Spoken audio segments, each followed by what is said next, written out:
August 22, 2020, dalawang lalaki na sakay ng motor ang huminto sa parking space ng isang kainan sa West Avenue sa Quezon City.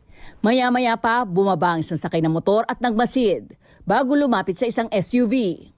At tsumempo na binasag ang bintana ng sasakyan. Tinangay ng lalaki ang isang bag na may mga credit card, checkbook at ilang pang mahalagang gamit. Nito namang Miyerkules ng gabi, di kalayon sa pinangyarihan ng basag kotse na biktima rin ng isang negosyante habang kumakain sa isang fast food restaurant sa Quezon Avenue.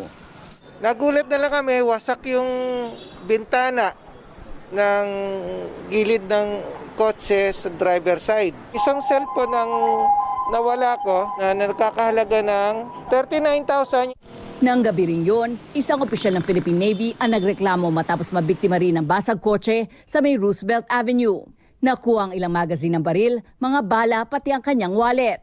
Sa tulong ng isang testigo na namukha ng mga suspect, agad na ituro sa Rogues Gallery ang mga nambasag kotse. Kunyari po wala akong nakikita. Siyempre mamaya po ako pagbalingan nila. Uwi na nga po sana ako nung kaso inisip ko po talaga na i-report yung nakita ko. Kaagad na nagkaroon po ng follow-up operation, nagpunta po kami sa area kung saan po identified nakatira ang dalawang suspects.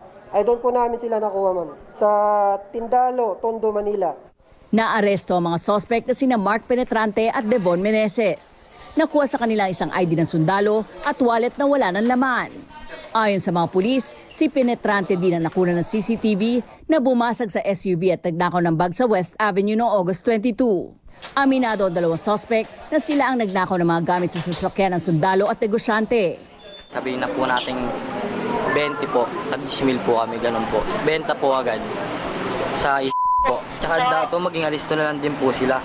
Sa sobra pong dami na po lumaganap na ganitong basag kotse po. Ayon pa sa dalawa, gumagamit sila ng droga bago gumawa ng krimen. Pagtapos po ng session, ayun na po, alis na po kami. Diskarte na po kami. Nahaharap sa kasong theft ang dalawang suspect. Zian Ambrosio, ABS-CBN News.